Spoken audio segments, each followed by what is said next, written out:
अस्सलाम वालेकुम नाज़रीन, प्रोग्राम गूढ़ी गल लतीफ़ चौधरी दे नाल मैं तुहाडा मेज़बान एहसन कामरे। नाज़रीन, दुनिया दे विच अज अमन दा एक नवा सूरज तलू होया। अमरीकी सदर ते ईरानी सदर ने मुफाहमती यादाश्त दे उत्ते दस्तखत करते ते उन्हां तो बाद वज़ीर आज़म पाकिस्तान ने भी उहदे ते दस्तखत करते ने और इहदी जिहड़ी बाज़ाब्ता तकरीब है वो कल स्विट्ज़रलैंड दे विच होएगी और पाकिस्तान दी सरबराही दे विच। और इहदे च पाकिस्तान, ईरान और अमरीका दे जिहड़े वफूद ने इनिशियली वो उत्थे कुछ पहुँच भी चुके ने, तैयारियां चल रही ने और इहदे च जिहड़े मुख्तलिफ ममालिक ने जिन्हां दे विच सऊदी अरब है, कतर है, उसके अलावा तुर्किया है और दीगर जो इलाके ममालिक ने ये भी शिरकत करेंगे। और ये एक अहम चीज़ है भी है कि जी आलमी एजेंसी है, एटॉमिक एजेंसी जी है, वो नुमाइंदे भी शिरकत करेंगे और ये बाकायदा डिस्कशनस होनियां कि अगे जो MOU है ये बाद मुआहदा जोड़ा वे ये वास्ते जोड़े चीज़ां तय होनियां ने, लाइन ऑफ एक्शन जोड़ा वे वो बाकायदा डिस्कशन होएगी। तो इनू पूरी दुनिया के जोड़ा वे सराहा जा रहा है। ईरानी सदर जो उन्होंने एक तारीखी यादात जो उन्होंने किया और अमरीकी सदर ने एक बार फिर पाकिस्तान के किरदार की खुल के तारीफ़ की। उन्होंने पाकिस्तान के नाल कतर की भी है मुज़ाकरात के हवाले नाल जी है वो तारीफ़ की है। तो इस वक्त दुनिया जी है उहदियां नज़रां एक बार फिर जिन्हें पाकिस्तान के इस जो किरदार है वो उत्ते ने कि पाकिस्तान ने दोनों फरीक जोड़े ने उन्होंने मुफाहमती यादाश्त कराती है और हुण कल जो तकरीब होएगी वो उत्ते इस वक्त नज़रां जिहड़ियां ने वो लगियां ने। तो ये उत्ते अगर असी नुकात के उत्ते डिस्कस करने तो नुकात जोड़े ने वो बड़े अहम ने। उन्होंने विच एक तो ईरान समेत लिबनान और बाकी जो मामला ने उन्होंने हवाले नाल जंगबंदी दीयां गल्लां ने।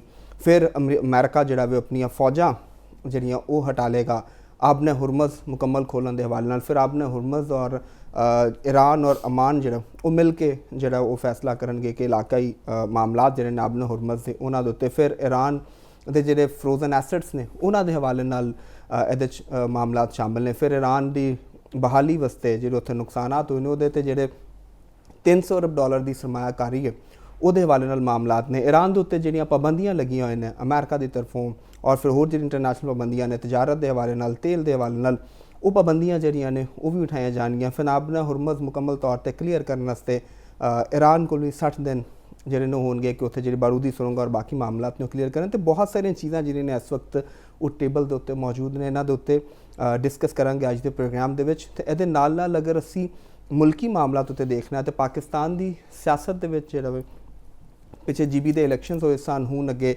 आज़ाद कश्मीर के इलैक्शन 27 जुलाई नूं और इहदे नाल नाल मुख्तलिफ किस्म दीयां आवाज़ां जिहड़ियां ने वो पाकिस्तान की सियासत उठ रही हैं। कोई कौमी हुकूमत की किते गल हो रही है, किते हुकूमत की तब्दीली के मामलात ने।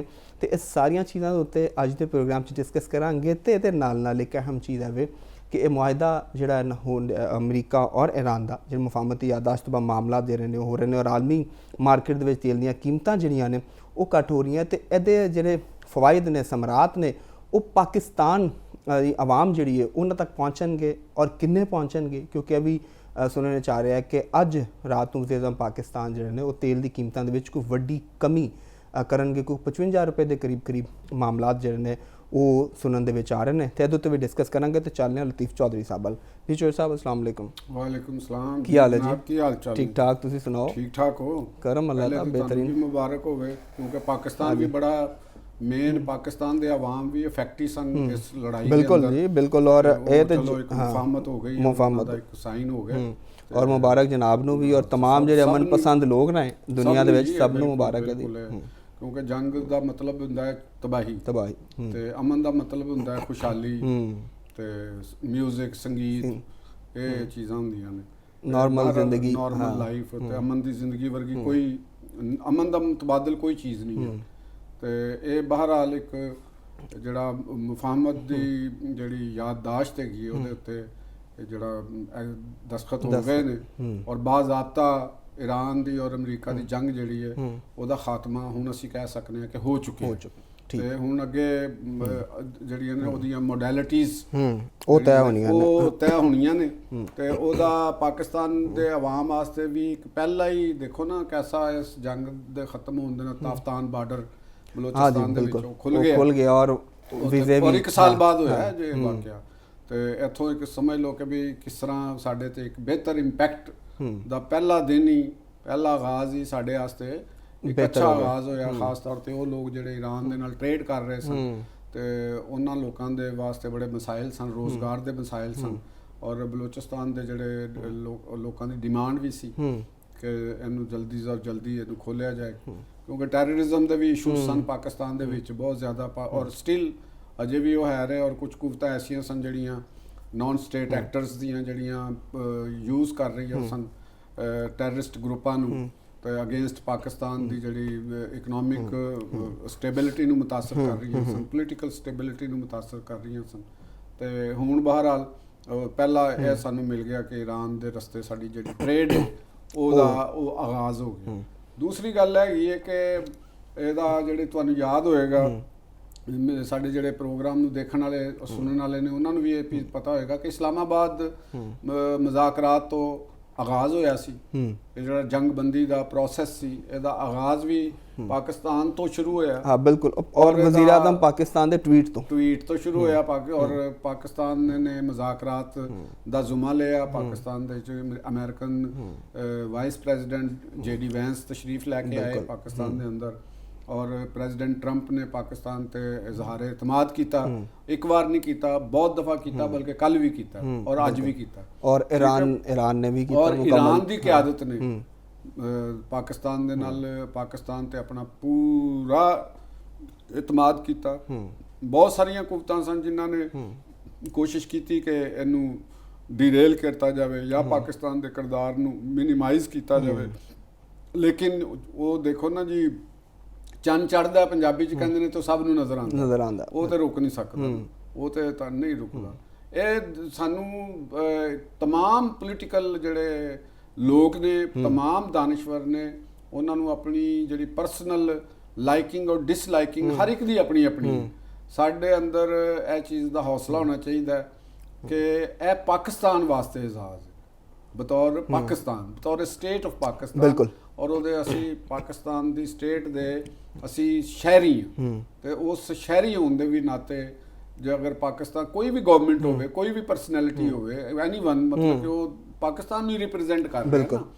ਤੇ ਅੱਜ ਪ੍ਰਾਈਮ ਮਿਨਿਸਟਰ ਸ਼ਹਬਾਜ਼ ਸ਼ਰੀਫ ਸਾਹਿਬ ਨੇ ਪਾਕਿਸਤਾਨ ਫੌਜ ਦੇ ਸਰਬਰਾਹ ਫੀਲਡ ਮਾਰਸ਼ਲ ਆਸਮ ਮੁਨੀਰ ਸਾਹਿਬ ਨੇ, ਠੀਕ ਹੈ ਨਾ ਜੀ, ਔਰ ਵਜ਼ੀਰ ਦਾਖਲਾ ਨੇ मोहसिन नकवी साहब ने और नायब वज़ीर आज़म ने इसहाक डार साहब, वज़ीर ख़ारजा भी ने, और प्रेजिडेंट आसिफ अली जरदारी साहब भी ने। उन्होंने देखो किसी उस प्रोसैस ਨੂੰ सपोर्ट करना ਤੇ ਉਹ ਵੀ ਇੱਕ ਬੜੀ ਵੱਡੀ ਗੱਲ ਹੈ। ਔਰ ਪੀਪਲਸ ਪਾਰਟੀ ਦੇ ਜਿਹੜੇ ਲੀਡਰ ਨੇ, ਚੇਅਰਮੈਨ ਨੇ ਬਿਲਾਵਲ ਭੁੱਟੋ ਸਾਹਿਬ, ਉਹਨਾਂ ਦਾ ਵੀ ਇੱਕ ਰੋਲ ਹੈ ਬਹੁਤ ਇਹਦੇ ਅੰਦਰ, ਪੋਜ਼ਿਟਿਵ ਰੋਲ ਪਲੇ ਕੀਤਾ ਉਹਨਾਂ ਨੇ। ਔਰ ਪੋਜ਼ਿਟਿਵ ਤੋਂ ਮੁਰਾਦ ਇਹ ਕਰਨਾ ਚਾਹੀਦਾ ਸੀ, ਇਹ ਪਾਕਿਸਤਾਨ ਦਾ ਮਾਮਲਾ ਸੀ, ਇਹ ਕੋਈ ਸਿਆਸੀ ਮਾਮਲਾ ਤੇ ਹੈ ਹੀ ਨਹੀਂ ਸੀ ਨਾ, ਇੱਕ ਪੋਲੀਟੀਕਲ ਪੁਆਇੰਟ ਸਕੋਰਿੰਗ ਦਾ ਤੇ ਮਾਮਲਾ ਨਹੀਂ ਸੀਗਾ। ਅੱਛਾ ਸਾਹਿਬ, ਜਿਹੜੇ ਪੋਲੀਟੀਕਲ ਪੁਆਇੰਟ ਸਕੋਰਿੰਗ ਦੀ ਗੱਲ ਕਰੋ, ਇੱਕ ਸਵਾਲ ਬਹੁਤ ਜ਼ਿਆਦਾ ਪੁੱਛਿਆ ਜਾ ਰਿਹਾ, ਉਹਦਾ ਤੁਸੀਂ ਇੱਕ ਛੋਟਾ ਜਿਹਾ ਪਹਿਲੂ ਤੇ ਜ਼ਿਕਰ ਕੀਤਾ। ਕਹਿੰਦੇ ਨੇ ਜੀ ਪਾਕਿਸਤਾਨ ਨੂੰ ਕੀ ਲੱਭਿਆ, ਭੱਜ ਦੌੜ ਜਾਂ ਫਾਇਦਾ ਕੀ, ਪਾਕਿਸਤਾਨ ਨੂੰ ਕੀ ਫਾਇਦਾ ਹੋਗਾ, ਅਗਰ ਪਾਕਿਸਤਾਨ ਦੇ ਆਵਾਮ ਨੂੰ ਕੀ ਫਾਇਦਾ ਹੋਗਾ? ਇਹ ਸਵਾਲ ਸਾਡੇ ਆਪਣੇ ਹੀ ਪੁੱਛ ਰਹੇ ਨੇ ਜਿਹੜੇ, ਦੇਖੋ ਕਿ ਸਾਡੇ ਮੁਲਕ ਦੇ ਅੰਦਰ ਹੈ ਕੁਝ ਲੋਕ ਜਿਹੜੇ ਨੇ ਨਾ, ਉਹ ਇਹਨੂੰ ਬਤੌਰ ਤੰਜ਼ੀਆ ਅੰਦਾਜ਼ 'ਚ ਕੁਐਸਚਨ ਹੈਗਾ, ਇੱਕ ਨਾਕਦਾਨਾ ਅੰਦਾਜ਼ ਦੇ ਵਿੱਚ ਐਨਾਲਿਸਿਸ ਦੇ ਹਵਾਲੇ ਨਾਲ ਗੱਲ, ਇੱਕ ਕੁਐਸਚਨ ਇੱਕ ਅਲੱਗ ਚੀਜ਼ ਹੈ, ਔਰ ਇੱਕ ਤੰਜ਼ੀਆ ਜਾਂ ਤਮਸਖਰਾਨਾ ਜਿਹਨੂੰ ਅਸੀਂ ਕਹਿੰਦੇ ਹਾਂ, ਉਸ ਅੰਦਾਜ਼ ਦੇ ਵਿੱਚ ਇੱਕ ਇਹਨੂੰ ਕ੍ਰਿਟਿਸਾਈਜ਼ ਕਰਨ ਦਾ ਬਣ ਜਾਂਦਾ ਅੰਦਾਜ਼। ਤੇ ਉਹਦੇ 'ਚ ਮੇਰਾ, ਮੈਂ ਤੁਹਾਨੂੰ ਦੱਸਣਾ ਵਾ ਜਿਹੜੀ ਮੇਰੀ ਨਾਕਸ ਅਕਲ ਹੈ ਜਾਂ ਜਿਸ ਤਰ੍ਹਾਂ ਦੀ ਮੈਂ ਪਰਸੀਵ ਕਰ ਰਿਹਾ ਹਾਂ ਚੀਜ਼ਾਂ ਨੂੰ, ਉਹਦਾ ਇੱਕ ਤੇ ਮੈਂ ਤੁਹਾਨੂੰ ਦੱਸਦਾ ਕਿ ਤਾਫਤਾਨ ਬਾਰਡਰ ਤੇ ਪਹਿਲਾਂ ਹੀ ਖੁੱਲ੍ਹ ਗਿਆ, ਬਿਲਕੁਲ ਠੀਕ ਹੈ ਸਾਡੇ ਵਾਸਤੇ, ਔਰ ਇਹ ਅੱਗੇ ਲੈ ਕੇ ਮਜ਼ੀਦ ਇਹ ਚੱਲੇਗਾ। ਮੈਂ ਤੁਹਾਨੂੰ ਪਹਿਲੇ ਉਹ ਦੱਸ ਰਿਹਾ ਹਾਂ ਜਿਹੜੀਆਂ ਇਕਨੋਮਿਕ ਰਿਲੇਟਡ ਠੀਕ ਹੋ ਗਿਆ, ਇਹ ਹੋ ਗਿਆ ਜ਼ਾਹਿਰ ਟੋਟਲ ਮੁਲਕ ਨੂੰ ਹਾਸਲ ਹੋਣਗੇ ਤੇ ਤਜਾਰਤ ਜਦੋਂ ਖੁੱਲ ਗਈ ਹੈ ਤੇ ਜ਼ਾਹਿਰ ਹੈ ਉਹਦਾ ਫਾਇਦਾ ਹੋਏਗਾ। ਫਾਇਦਾ ਕੋਈ ਫੀਲਡ ਮਾਰਸ਼ਲ ਆਸਮ ਮੁਨੀਰ ਸਾਹਿਬ ਨੂੰ ਤਾਂ ਨਹੀਂ ਹੋਣਾ, ਜਾਂ ਪ੍ਰਾਈਮ ਮਿਨਿਸਟਰ ਸਾਹਿਬ ਨੂੰ ਜਾਂ ਵਜ਼ੀਰ ਦਾਖਲਾ ਨੂੰ ਤਾਂ ਨਹੀਂ ਹੋਣਾ, ਤੇ ਪਾਕਿਸਤਾਨ ਦੀ ਜਿਹੜੀ ਟ੍ਰੇਡ ਦੇ ਕਮਿਊਨਿਟੀ ਦੇ ਲੋਕ ਨੇ ਉਹਨਾਂ ਨੂੰ ਹੋਣਾ ਹੈ। ਤੇ ਬਿਲਕੁਲ ਦੇਖੋ ਨਾ, ਹਾਂ ਪਾਕਿਸਤਾਨ ਦੇ ਜਿਹੜੇ ਤਜਾਰਤੀ ਹਲਕੇ ਨੇ ਉਹਨਾਂ 'ਚ ਪਾਕਿਸਤਾਨ ਨੂੰ ਇਹ ਬੈਨੀਫਿਟ ਤੁਹਾਨੂੰ ਅੱਜ ਹੀ ਨਜ਼ਰ ਆ ਰਿਹਾ। ਤੇ ਹੁਣ ਅਗਲਾ ਵੀ ਪ੍ਰੋਸੈਸ ਸ਼ੁਰੂ ਹੋਣਾ ਹੈ, ਅਗਲਾ ਵੈਸੇ ਹਾਂ ਤਾਲੁਕਾਤ ਨੇ। ਅੱਜ ਆਇਲ ਪ੍ਰਾਈਸਿਸ ਦਾ ਵੀ ਮਾਮਲਾ, ਆਇਲ ਪ੍ਰਾਈਸਿਸ ਤੇ ਜ਼ਾਹਿਰ ਹੈ ਉਹ ਤੇ ਆਲਮੀ ਮਾਰਕੀਟ ਦਾ ਬਿਲਕੁਲ ਉਹ ਤੇ ਪੂਰੀ ਦੁਨੀਆ ਨੂੰ ਫਾਇਦਾ ਹੋਣਾ। ਹਾਂਜੀ, ਕਿ ਆਇਲ ਪ੍ਰਾਈਸਿਸ ਥੱਲੇ ਆਣੀਆਂ ਸ਼ੁਰੂ ਹੋਈਆਂ। ਨਹੀਂ, ਉਹਦੇ ਤੇ ਇਹ ਕ੍ਰਿਟਿਸਿਜ਼ਮ ਕੀਤਾ ਜਾਂਦਾ ਸੀ ਕਿ ਪਾਕਿਸਤਾਨ ਨੇ ਜ਼ਰੂਰਤ ਤੋਂ ਜ਼ਿਆਦਾ ਕੀਮਤਾਂ ਜਿਹੜੀਆਂ ਨੇ ਉਹ ਵਧਾਈਆਂ ਹਕੂਮਤ ਨੇ, ਤੇ ਕਿਆ ਹੁਣ ਉਹਨਾਂ ਹੀ ਰਿਲੀਫ ਆਵਾਮ ਨੂੰ ਮਿਲੇਗਾ? ਉਹ ਦੇਖੋ ਗੱਲ ਹੈਗੀ ਕਿ ਉਹਦੇ ਅੰਦਰ ਇਹ ਤੇ ਇੱਕ ਮਾਲੀਆਤੀ ਇੱਕ ਪ੍ਰੋਸੈਸ ਹੈਗਾ ਕਿ ਗਵਰਨਮੈਂਟ ਜਿਹੜੀ ਉਹ ਟੈਕਸੇਸ਼ਨ ਦਾ ਪ੍ਰੋਸੈਸ ਹੈਗਾ। ਗਵਰਨਮੈਂਟ ਜਿਸ ਤਰ੍ਹਾਂ ਆਲਮੀ ਮਾਰਕੀਟ 'ਚ ਕਮੀ ਹੁੰਦੀ ਹੈ ਉਹਦੇ 'ਚ ਉਹਨਾਂ ਨੇ ਉਹ ਕੀਤੀ ਪੀਰੀਓਡਿਕਲੀ, ਤੇ ਉਸ ਹਵਾਲੇ ਨਾਲ ਅਗਰ ਅਸੀਂ ਗੱਲ ਕਰ ਰਹੇ ਹਾਂ ਜੇ ਇਕਨੋਮਿਕ ਡਿਵੈਲਪਮੈਂਟ ਇਕਨੋਮਿਕਸ ਦੇ ਨੁਕਤਾ ਨਜ਼ਰ ਨਾਲ ਦੇਖਦੇ ਹਾਂ ਜਾਂ ਡਿਵੈਲਪਮੈਂਟ ਇਕਨੋਮੀ ਦੇ ਨੁਕਤਾ ਨਜ਼ਰ ਨਾਲ ਤੁਸੀਂ ਇਹ ਕੁਐਸਚਨ ਮੇਰੇ ਕੋਲੋਂ ਪੁੱਛੋਗੇ ਤੇ ਫਿਰ ਕੁਐਸਚਨ ਦੀ ਸ਼ਕਲ, ਜਵਾਬ ਦੀ ਸ਼ਕਲ ਕੁਝ ਹੋਰ ਹੋਏਗੀ। ਤੇ ਜੇ ਤੁਸੀਂ ਜੀਓਪੋਲਿਟੀਕਲ ਐਨਾਲਿਸਿਸ ਦੇ ਅੰਦਾਜ਼ ਨਾਲ ਮੇਰੇ ਕੋਲੋਂ ਜਵਾਬ ਪੁੱਛੋਗੇ ਤੇ ਉਹਦਾ ਜਵਾਬ ਇੱਕ ਡਿਫਰੈਂਟ ਅੰਦਾਜ਼ ਵਿੱਚ ਹੋਏਗਾ। ਹੁਣ ਤੁਹਾਨੂੰ ਮੈਂ ਦੋਨਾਂ ਦਾ ਹੀ ਮੈਂ ਜਵਾਬ ਦੇ ਦਿੰਦਾ। ਜੀਓਪੋਲਿਟੀਕਲ ਐਨਾਲਿਸਿਸ ਦੇ ਵਿੱਚ ਤੇ ਤੁਹਾਨੂੰ ਇਹ ਆਏਗਾ ਕਿ ਸਾਨੂੰ ਇੱਕ ਰਿਲੀਫ ਗਵਰਨਮੈਂਟ ਨੂੰ ਮਿਲੇਗਾ, ਉਹਨਾਂ ਦੇ ਪਰਚੇਜ਼ਿੰਗ ਘਟੇਗੀ, ਮੁਲਕ ਦੀ ਜਿਹੜੀ ਜ਼ਰ ਮੁਬਾਦਲਾ ਜਿਹੜਾ ਤੇਲ ਦੀ ਖਰੀਦਾਰੀ 'ਚ ਦੇ ਰਹੇ ਆ ਉਹ ਸਾਨੂੰ ਘੱਟ ਦੇਣਾ ਪਏਗਾ, ਉਹ ਥੱਲੇ ਰੇਟ ਜੋ ਥੱਲੇ ਆ ਗਏ। ਹੁਣ ਅੱਗੇ ਆਵਾਮ ਨੂੰ ਅਗਰ ਉਹਦੀ ਪੋਲੀਟੀਕਲੀ ਅਸੀਂ ਦੇਖਦੇ ਹਾਂ ਇੱਕ ਡਿਵੈਲਪਮੈਂਟ ਇਕਨੋਮੀ ਦੇ ਨੁਕਤਾ ਨਜ਼ਰ ਨਾਲ, ਉਹ ਇਹ ਹੁੰਦਾ ਕਿ ਕਿਆ ਜਿਹੜੀ ਗਵਰਨਮੈਂਟ ਤੇਲ ਸਸਤਾ ਖਰੀਦ ਰਹੀ ਹੈ ਉਹ ਆਵਾਮ ਨੂੰ ਉਹਦੀ ਬੈਨੀਫਿਟਸ ਪਹੁੰਚ ਰਹੇ ਨੇ, ਗ੍ਰਾਸ ਰੂਟ ਲੈਵਲ ਤੱਕ ਪਹੁੰਚ ਰਹੇ ਨੇ।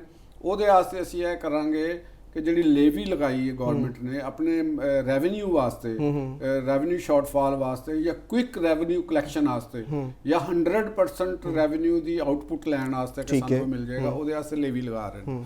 ਤੇ ਉਹ ਲੇਵੀ ਘਟੇ ਪਲੱਸ ਜਿਹੜਾ ਆਲਮੀ ਮਾਰਕੀਟ 'ਚ ਆਇਲ ਪ੍ਰਾਈਸਿਸ ਘਟੇ, ਉਸ ਮਾਰਜਨ 'ਚ ਘਟੇ ਤੇ ਫਿਰ ਤੇ ਬਹੁਤ ਰਿਲੀਫ ਹੋ, ਫਿਰ ਤੇ ਸ਼ਾਇਦ 100 ਤੋਂ ਵੀ ਉੱਤੇ ਰੁਪਏ ਤੋਂ ਜ਼ਿਆਦਾ ਕੀਮਤ ਵੈਸੇ ਥੱਲੇ ਆਣੀ ਚਾਹੀਦੀ। ਜੋ ਹਿਸਾਬ ਆ ਰਿਹਾ ਹੈ 55 ਰੁਪਏ ਦੀ ਹੈ, ਲੇਕਿਨ ਕਹਿ ਰਹੇ ਨੇ ਕਿ ਜਿਹੜੇ ਟ੍ਰੇਡਰਸ ਨੇ ਆਇਲ ਦੇ ਵੱਡੇ ਜਿਹੜੇ ਡੀਲਰਸ ਨੇ ਉਹ ਕਹਿ ਰਹੇ ਨੇ ਕਿ ਇਹਨਾਂ ਨਾ ਕਢਾਓ, ਥੋੜਾ ਥੋੜਾ ਕਰਕੇ ਕਢਾਓ। ਉਹਨਾਂ ਦਾ ਤੇ ਪ੍ਰੋਫਿਟ ਮਾਰਜਨ ਆ ਗਿਆ ਨਾ, ਉਹੀ ਤੇ ਦੇਖਣਾ ਕਿ ਕਿਆ ਗਵਰਨਮੈਂਟ ਉਹਨਾਂ ਦੇ ਪ੍ਰੈਸ਼ਰ ਵਿੱਚ ਆਏਗੀ, ਆਵਾਮ ਨੂੰ ਉਸੇ ਤਰ੍ਹਾਂ ਹੀ ਰਿਲੀਫ ਮੁੰਤਕਿਲ ਕੀਤਾ ਜਾਏਗਾ ਜਿਵੇਂ ਕੀਮਤਾਂ ਦਾ ਬੋਝ ਪਾਇਆ ਜਾਂਦਾ ਸੀ। ਹਾਂ, ਉਹ ਇੱਕ ਜਿਹੜਾ ਟ੍ਰੇਡ ਕਰ ਰਿਹਾ ਹੁੰਦਾ ਹੈ ਉਹਦੇ ਮਫਾਦਾਤ ਨੂੰ ਵੀ ਮੱਦੇਨਜ਼ਰ ਰੱਖਣਾ ਮੇਰਾ ਖਿਆਲ ਹੈਗਾ ਕਿ ਉਹ ਜ਼ਰੂਰੀ ਹੁੰਦਾ ਕਿ ਜੇ ਅਗਰ ਉਹਨਾਂ ਨੇ ਪਰਚੇਜ਼ਿੰਗ ਮਹਿੰਗੀ ਕੀਤੀ ਹੋਈ ਹੈ ਤੇ ਉਹਨਾਂ ਨੂੰ ਸਸਤੀ ਜਿਸ ਵੇਲੇ ਸੈਲ ਕਰਨੀ ਪਏਗੀ ਤੇ ਲਾਸ ਤੇ ਹੋਏਗਾ। ਹਾਂ, ਲੇਕਿਨ ਜਦੋਂ ਸਸਤੀ ਖਰੀਦੀ ਰਾਤੋਂ ਰਾਤ ਅਮੀਰ ਹੋ ਜਾਂਦੇ ਨੇ, ਉਹ ਦੇਖੋ ਨਾ ਫਿਰ ਬਿਜ਼ਨਸ 'ਚ ਤੇ ਬੈਲੈਂਸ ਕਰਕੇ ਅਗਰ ਗੱਲ ਕਰ ਰਹੇ ਹਾਂ ਤਾਂ ਫਿਰ ਤੇ ਬਣਦਾ ਇਹੋ ਹੀ ਹੈਗਾ ਕਿ ਗਵਰਨਮੈਂਟ ਨੂੰ ਇਸ ਚੀਜ਼ ਦੇ ਉੱਤੇ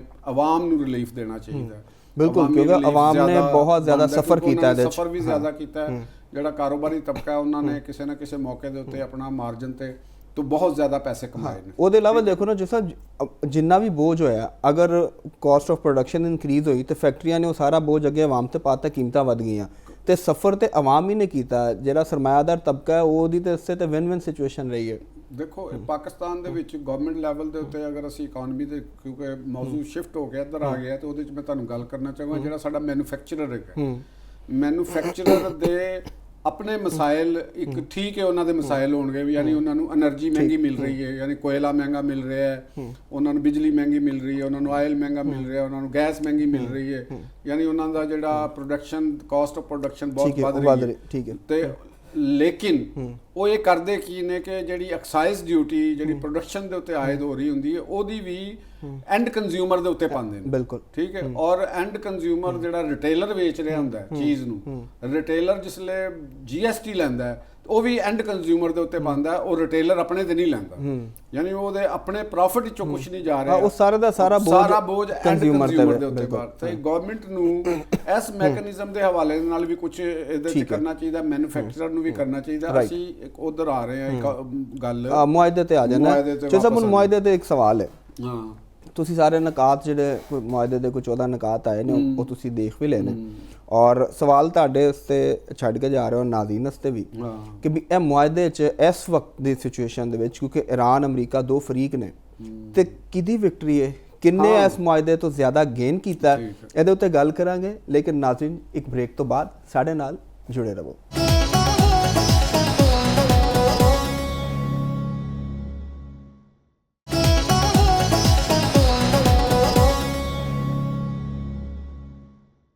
ਵੈਲਕਮ ਬੈਕ ਨਾਜ਼ਰੀਨ।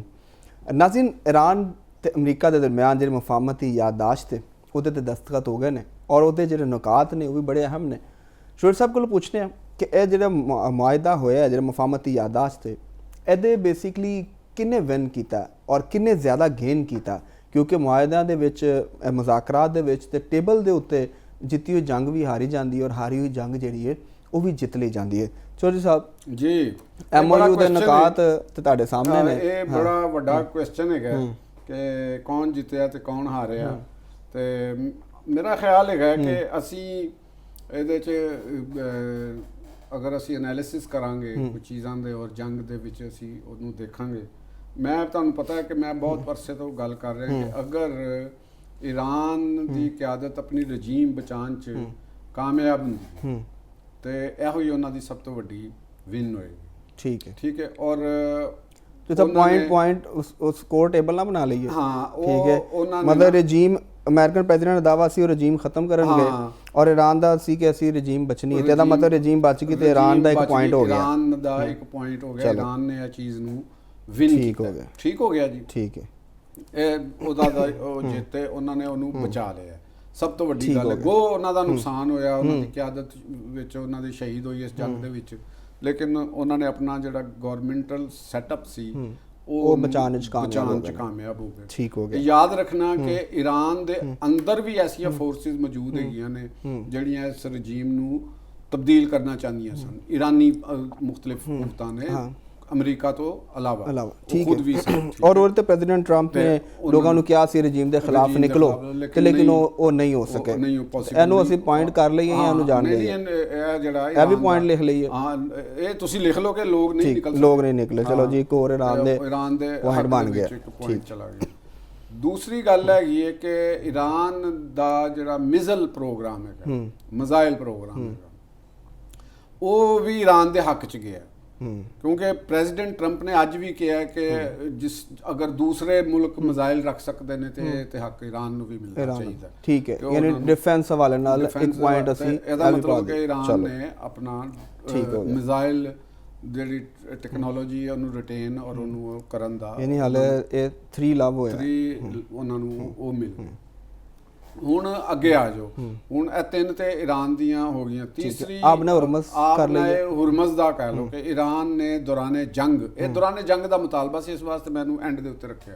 ਜਿਸ ਵੇਲੇ ਜੰਗ ਸ਼ੁਰੂ ਹੋਈ ਉਸ ਵੇਲੇ ਉਹਨਾਂ ਨੇ ਇਹ ਗੱਲ ਕਹੀ ਕਿ ਵੀ ਅਸੀਂ ਇਹਦੇ ਤੋਂ ਟੈਕਸ, ਵਰਨਾ ਅਮਰੀਕਨ ਪ੍ਰੈਜ਼ੀਡੈਂਟ ਦਾ ਦਾਅਵਾ ਸੀ ਕਿ ਆਪਨੇ ਹੁਰਮਜ਼ ਦਾ ਕੰਟਰੋਲ ਹਾਸਲ ਕਰ ਲੈਣਗੇ, ਲੇਕਿਨ ਉਹ ਨਹੀਂ ਕਰ ਸਕੇ। ਠੀਕ ਹੋ ਗਿਆ ਨਾ। ਇਹ ਤੇ ਜੰਗ ਦੇ ਦੌਰਾਨ ਦੀਆਂ ਡਿਵੈਲਪਮੈਂਟਸ ਸਨ ਨਾ। ਠੀਕ ਹੈ, ਹੁਣ ਅੱਗੇ ਆ ਜਾਓ ਕਿ ਅਮਰੀਕਨਜ਼ ਨੇ ਕੀ ਇਹਦੇ 'ਚ ਹਾਸਲ ਕੀਤਾ, ਪ੍ਰੈਜ਼ੀਡੈਂਟ ਟਰੰਪ ਨੇ ਕੀ ਹਾਸਲ ਕੀਤਾ, ਇਸਰਾਈਲ ਨੇ ਕੀ ਕੀਤਾ।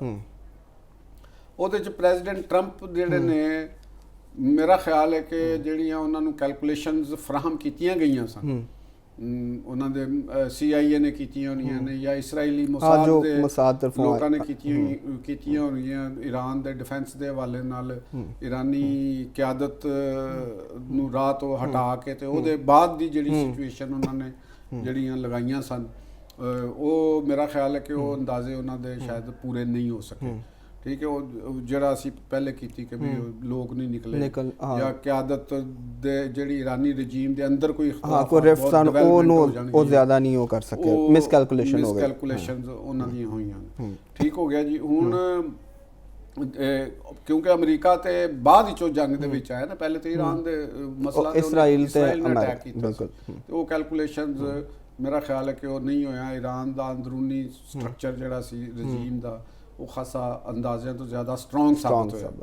ਠੀਕ ਹੋ ਗਿਆ ਜੀ। ਔਰ ਤੀਸਰੀ ਗੱਲ ਨੂੰ ਆ ਜਾਓ ਕਿ ਈਰਾਨ ਦਾ ਜਿਹੜਾ ਉਹਨਾਂ ਨੇ ਕੋਸ਼ਿਸ਼ ਕੀਤੀ ਕਿ ਅਸੀਂ ਉਹਨਾਂ ਦਾ ਨੈਟਵਰਕ ਜਾਂ ਉਹਨਾਂ ਦੀ ਜਿਹੜੀ ਇਨਫਰਾਸਟ੍ਰਕਚਰ ਹੈ ਉਹਨੂੰ ਤਬਾਹ ਕਰੀਏ, ਤੇ ਮੇਰਾ ਖਿਆਲ ਹੈ ਕਿ ਇਹਦੇ ਵਿੱਚ ਅਮਰੀਕਨ ਨੂੰ ਕਾਮਯਾਬੀ ਰਹੀ। ਉਹ ਬਹੁਤ ਹੱਦ ਤੱਕ ਉਹਨਾਂ ਦਾ ਇਨਫਰਾਸਟ੍ਰਕਚਰ ਤੇ ਬਹੁਤ ਨੁਕਸਾਨ ਹੋਇਆ। ਠੀਕ ਹੈ, ਉਹਨਾਂ ਨੂੰ ਬਹੁਤ ਨੁਕਸਾਨ ਪਹੁੰਚਿਆ ਇਸ ਜੰਗ ਦੇ ਵਿੱਚ, ਔਰ ਇਹਨੂੰ ਰਿਕਵਰ ਕਰਨ ਵਾਸਤੇ ਦੇਖੋ ਭਾਵੇਂ ਜੋ ਮਰਜ਼ੀ ਈਰਾਨ ਦੀ ਕਿਆਦਤ ਕਹਿੰਦੀ ਰਹੇ ਜੀ ਅਸੀਂ ਕਰ ਲਿਆ ਤੇ ਉਹ ਟਾਈਮ ਕਰ ਲਿਆ। ਠੀਕ ਹੈ, ਚਲੋ ਇਹ ਪੁਆਇੰਟ ਟਾਈਮ ਬਹੁਤ ਟਾਈਮ ਚੱਲੇ ਉਹਨਾਂ ਨੂੰ ਉਹਦੇ ਵਾਸਤੇ ਚਾਹੀਦਾ।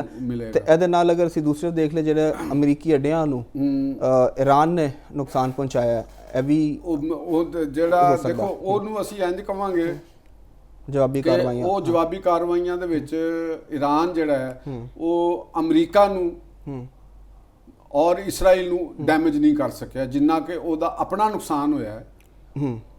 ਅਮਰੀਕਾ ਨੂੰ ਉਹ ਡੈਮੇਜ ਨਹੀਂ ਕਰ ਸਕਿਆ। ਲੇਕਿਨ ਉਹ ਜਿਹੜੀ ਇੱਕ ਅਨਟੱਚੇਬਲ ਵਾਲੀ ਹੈ ਸੀ ਚੀਜ਼ ਕਿ ਇਸਰਾਈਲ ਦਾ ਡੋਮ ਇੰਨਾ ਜ਼ਬਰਦਸਤ ਹੈ ਕਿ ਉੱਥੇ ਉਹ ਨਹੀਂ ਹੋ ਸਕਦਾ, ਬ੍ਰੀਚ ਨਹੀਂ ਹੋ ਸਕਦੀਆਂ ਚੀਜ਼ਾਂ, ਉਹ ਮਿਥ ਨੂੰ ਤੋੜਿਆ ਕਿ ਇਸਰਾਈਲ ਨੂੰ ਨੁਕਸਾਨ ਪਹੁੰਚ ਸਕਦਾ ਹੈ ਕਿ ਇਸਰਾਈਲ ਦੇ ਅੰਦਰ ਜਿਹੜੀ ਮੇਰੀ ਇੱਕ ਐਨਾਲਿਸਿਸ ਹੈ ਜਾਂ ਜਿਹੜੀ ਫੈਕਟਸ ਦੀਆਂ ਚੀਜ਼ਾਂ ਹੁੰਦੀਆਂ ਨੇ, ਉਹ ਐਡਾ ਵੱਡਾ ਨੁਕਸਾਨ ਨਹੀਂ ਕਿ ਜਿਹਨੂੰ ਅਸੀਂ ਕਾਊਂਟਰ ਕਰ ਸਕੀਏ ਕਿ ਬਤੌਰੇ ਡੈਮੇਜ ਦੇ ਕਰ ਸਕੀਏ। ਜਿਹੜਾ ਈਰਾਨ ਨੇ ਨੁਕਸਾਨ ਪਹੁੰਚਾਇਆ ਉਹ ਅਰਬ ਕੰਟਰੀਜ਼ ਨੂੰ ਪਹੁੰਚਾਇਆ, ਅਰਬਾਂ ਦੀ ਜਿਹੜੀ ਸਿਲਸਿਲਾ ਹੈ ਉਹਨੂੰ ਹੋਇਆ। ਦੇਖੋ ਕਿ ਕੋਈ ਜਿਹੜਾ ਕਾਊਂਟਰ ਚੀਜ਼ ਕਿਸੇ ਚੀਜ਼ ਨੂੰ ਕਾਊਂਟਰ ਕਰਦੀ ਹੈ ਨਾ, ਆਫੈਂਸਿਵ ਔਰ ਡਿਫੈਂਸਿਵ ਚੀਜ਼ਾਂ ਦੇ ਵਿੱਚ ਕੁਛ ਨਾ ਕੁਛ ਕਿਧਰੇ ਨਾ ਕਿਧਰੇ ਲੂਪ ਹੋਲ ਹੁੰਦਾ, ਕਿਧਰੋਂ ਨਾ ਕਿਧਰੋਂ ਮਿਜ਼ਾਈਲ ਛੋਟਾ ਮੋਟਾ ਉਹ ਨਿਕਲ ਜਾਂਦਾ।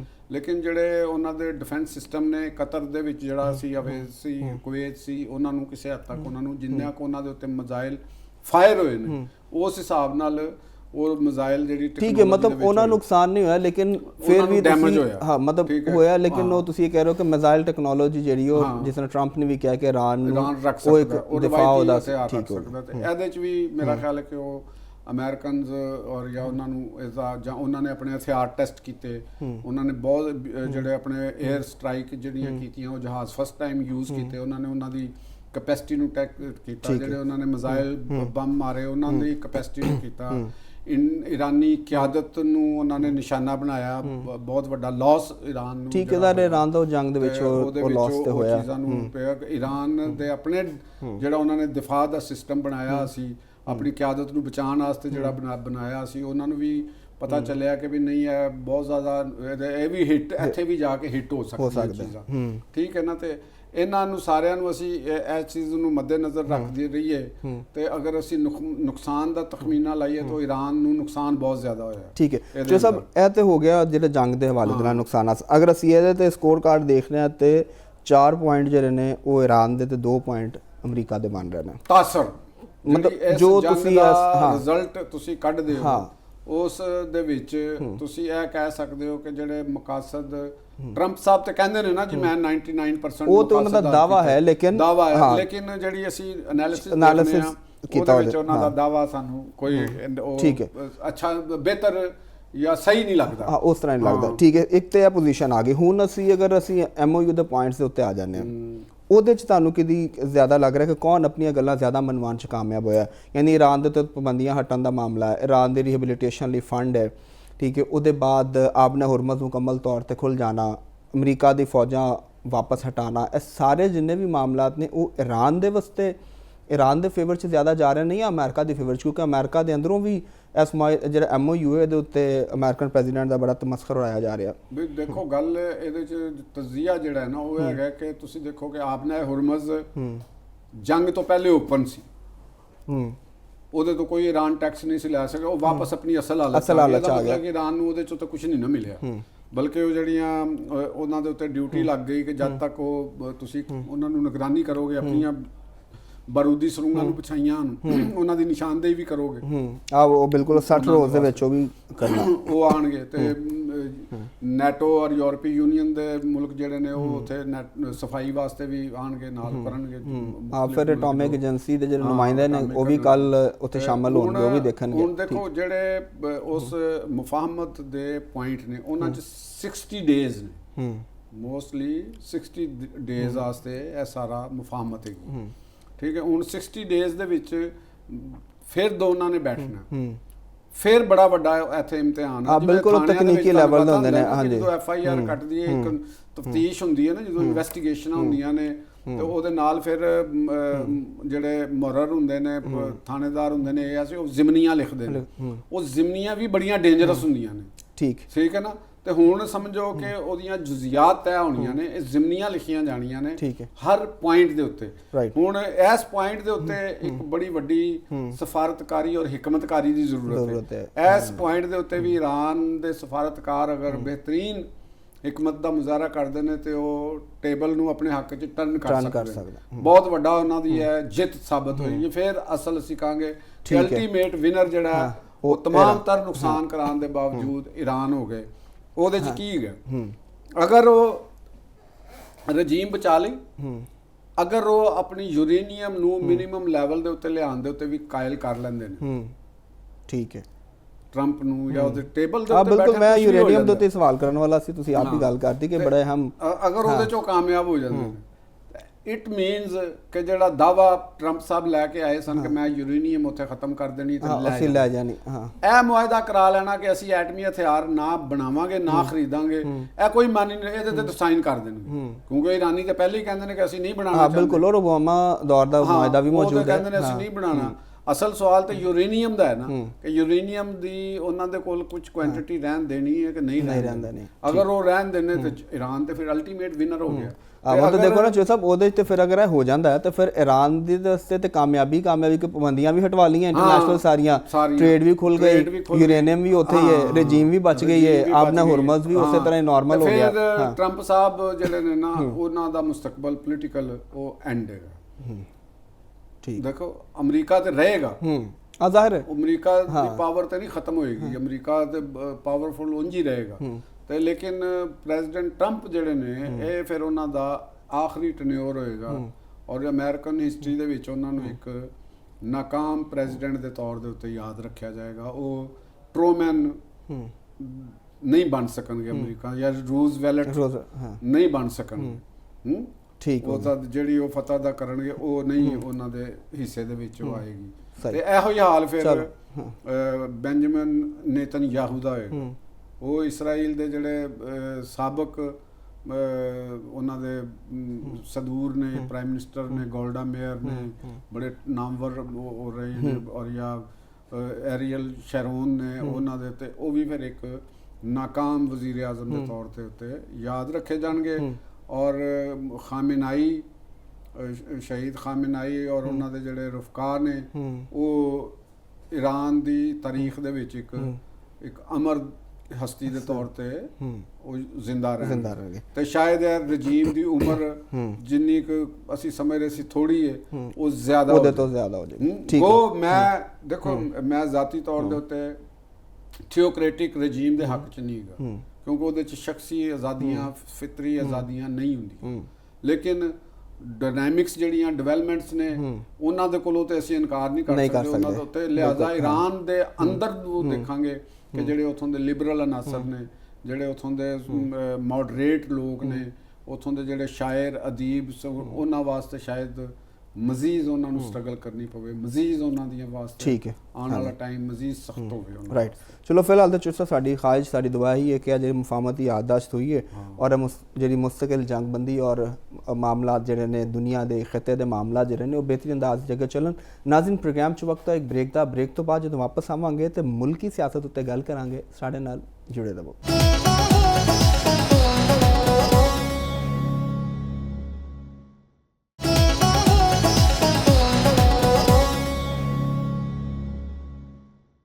ਵੈਲਕਮ ਬੈਕ ਨਾਜ਼ਰੀਨ, ਪਾਕਿਸਤਾਨ ਦੀ ਜਿਹੜੀ ਸਿਆਸਤ ਹੈ ਇਹ ਬੜੀ ਦਿਲਚਸਪ ਹੈ। ਅਗਰ ਇੱਥੇ ਬਿਲਕੁਲ ਸਕੂਨ ਹੋ ਜਾਏ ਤਾਂ ਲੋਕਾਂ ਨੂੰ ਲੱਗਦਾ ਹੈ ਕਿ ਸਿਆਸਤ ਖਤਮ ਹੋ ਗਈ ਹੈ ਔਰ ਫਿਰ ਸਿਆਸਤ 'ਚ ਹਲਚਲ ਪੈਦਾ ਕਰਨ ਲਈ ਜਿਵੇਂ ਸ਼ਰਾਰਤੀ ਬੱਚੇ ਬਾਹਰ ਬੈਠੇ ਨਦੀ ਦੇ ਵਿੱਚ ਵੱਟੇ ਸੁੱਟਦੇ ਨੇ ਔਰ ਉੱਥੇ ਲਹਿਰਾਂ ਨੂੰ ਵੇਖ ਕੇ ਖੁਸ਼ ਹੁੰਦੇ ਨੇ, ਇੰਝ ਹੀ ਫਿਰ ਪਾਕਿਸਤਾਨ ਦੇ ਵਿੱਚ ਕੁਝ ਦਾਨਿਸ਼ਵਰ ਔਰ ਜਿਹੜੇ ਕੋਈ ਸਿਆਸਤਦਾਨ ਨੇ ਉਹ ਵੱਟੇ ਸੁੱਟਣ ਸ਼ੁਰੂ ਕਰ ਦਿੰਦੇ ਨੇ ਨਦੀ ਦੇ ਵਿੱਚ ਤਾਂ ਕੋਈ ਤੇ ਹਲਚਲ ਆਵੇ ਔਰ ਲਹਿਰਾਂ ਵੇਖ ਕੇ ਖੁਸ਼ ਹੋਣ ਲੱਗੇ ਕਿ ਹਾਂ ਜੀ ਪਾਣੀ ਬੜਾ ਚੱਲ ਫਿਰ ਰਿਹਾ, ਬਿਲਕੁਲ ਸਕੂਤ ਨਹੀਂ ਹੈ। ਤੇ ਹੁਣ ਪਾਕਿਸਤਾਨ ਦੇ ਵਿੱਚ ਕਦੀ ਕੌਮੀ ਹਕੂਮਤ ਦੀਆਂ ਇੱਕ ਵਾਰੀ ਫਿਰ ਗੱਲਾਂ ਸ਼ੁਰੂ ਹੋ ਗਈਆਂ, ਹਕੂਮਤ ਦੀ ਤਬਦੀਲੀ ਦੀਆਂ ਗੱਲਾਂ ਜਿਹੜੀਆਂ ਨੇ ਉਹ ਵੀ ਆ ਰਹੀਆਂ ਨੇ ਔਰ ਹੋਰ ਬਹੁਤ ਸਾਰੇ ਮਾਮਲਾਤ ਜਿਹੜੇ ਨੇ ਉਹ ਡਿਫਰੈਂਟ ਹਲਕਿਆਂ ਦੇ ਵਿੱਚੋਂ ਪਾਕਿਸਤਾਨ ਦੇ ਵਿੱਚ ਆਵਾਜ਼ਾਂ ਜਿਹੜੀਆਂ ਨੇ ਉੱਠ ਰਹੀਆਂ ਨੇ। ਚੌਧਰੀ ਸਾਹਿਬ ਕੋਲ ਚੱਲਦੇ ਔਰ ਉਹਨਾਂ ਕੋਲ ਪੁੱਛਣਾ ਕਿ ਇਸ ਹਵਾਲੇ ਨਾਲ ਉਹਨਾਂ ਕੋਲ ਕੀ ਗੂੜੀ ਗੱਲ ਹੈ।